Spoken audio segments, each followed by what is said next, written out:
What is up, and welcome to the weather today. Snow, cold, roads partially plowed. So I've got to bundle up, and I figured I would show you how, since this is one of your most frequently asked questions. So going bottom to top, we've got long socks, knee sleeves, leggings, nothing fancy. They're just higher support, so a little bit thicker for winter running.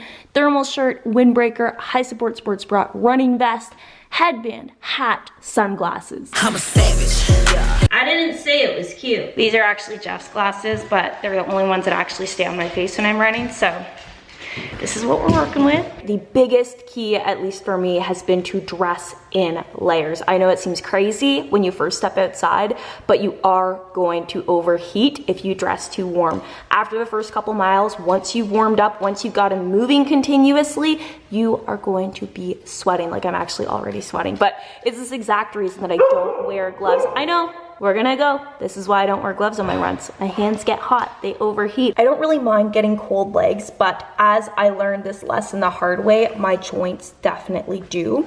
So what happens when you're working out is your body redirects your blood flow from other parts of your body toward the working muscles.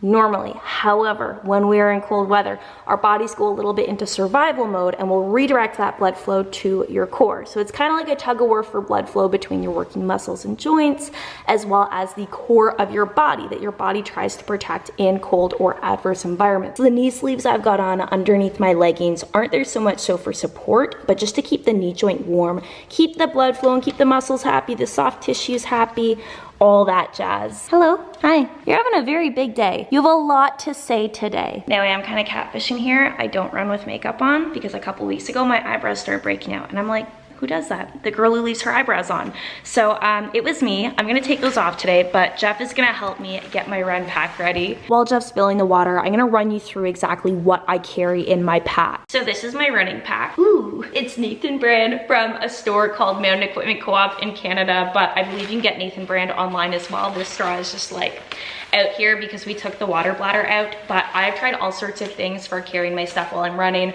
I've tried carrying it in my bra, I've tried carrying it in my hand, I've done the big fanny pack, the little fanny pack, the like zip pack, and I have to say, just the fact that this doesn't move, it stays put, I am hands-free, and even from a safety standpoint, just not having to make that split second of, ooh, am I gonna drop my phone? That split second could be what gets you out of harm's way, right? Which is probably paranoid, but that's how I try to stay when I'm running. So I love this pack. Like I said, it's fully adjustable. I've got that all twisted up right now though, but it's fully adjustable, multiple points of adjustment, doesn't move around once you put it on, which is a huge bonus in my eyes.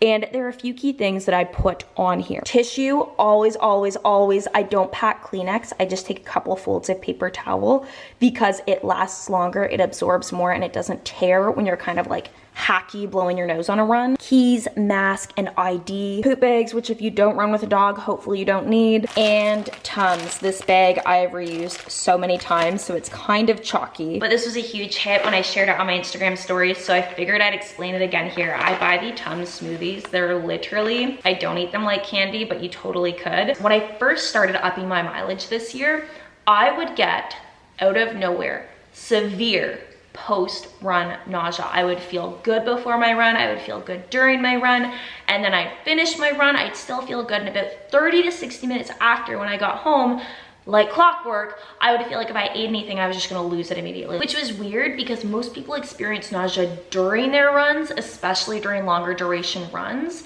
So I kind of ruled everything out. You know, I made sure I was eating enough. I made sure I was eating far enough before my run. I wasn't eating foods that kind of upset my stomach or didn't digest well. Tried everything. This did not resolve. So I went on the internet and I got digging through like some old forums. I ended up in like a triathlon forum from 5 years ago. I found one person who is experiencing the exact same thing, and everybody else in the forum was stumped on it, not getting nauseous during the run, but delayed after the run. And what this person found worked was using Tums. So what they do is they'd have one Tums before they went on their long run, one Tums as soon as any sort of funny tummy business started happening, if it started happening during the run, and then one Tums immediately post run. I figured I'd give it a go. I don't really use Tums that often in my everyday life. No nausea after my run. I can eat fine after my run. I feel good after my runs, which is great because I love to run and I love the mileage. So little tip, little something to try. I can't guarantee it will work for you, but if you do have those symptoms that nobody else seems to have, definitely something to give a go. Hi, so I realized I haven't even explained what we're doing today, what run we're going on, which feels rather relevant to this video. So these past couple of weeks, I have not been the best with my run schedule. I was on a streak, I was on a tear, I was doing so well, but then it got cold, it started to snow, these things happen. I fell off a little bit. Usually I try to run on my non-weightlifting days, which for context, I lift weights full body 3 times per week, stay active in between. In an ideal world, I would love if I was running 4 times per week. Lately, that has looked more like 2 to 3 times, walking the other days. But I did get out a little bit later today, so I only had time for 7 miles, which if I had heard somebody say only 7 miles when I first started running, I would have gotten right up and walked on out of here. I would have literally taken offense to that, so we will come back to this.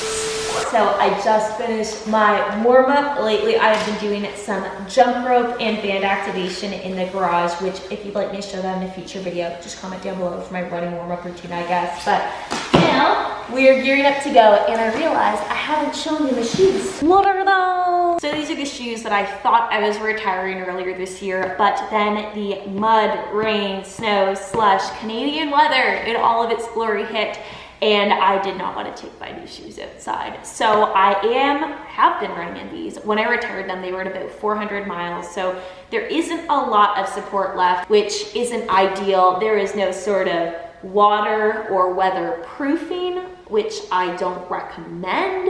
If it is within your budget, I would say definitely invest in a pair of shoes that are winter or weatherproof, but I couldn't really justify that after buying 2 new pairs of shoes that I just decided I didn't want to take outside. Are you gonna put your harness on? I know, it's become a family affair. Hi, you're not going on a run. You're not going on a run. Today, Riker is wearing his harness and the other end of our waist leash, which I do like this setup, but my dream harness, I will put a picture of on screen. This is called a Canicross harness.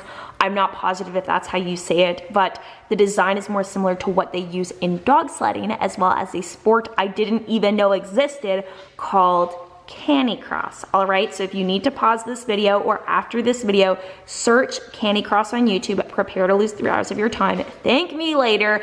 That is my dream. I will do this someday. You give me a hug. What are we doing? You give me a hug.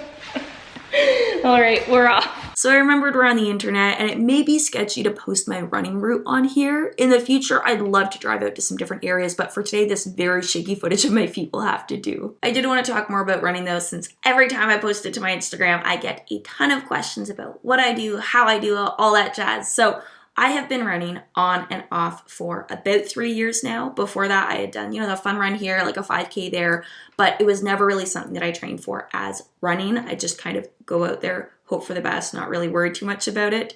So if you've been following me for a bit, I started running around the start of my weight loss journey, which in hindsight was a bit naive because running is by no means a quick fix for weight loss. It's not always even helpful for weight loss, but that is where I started.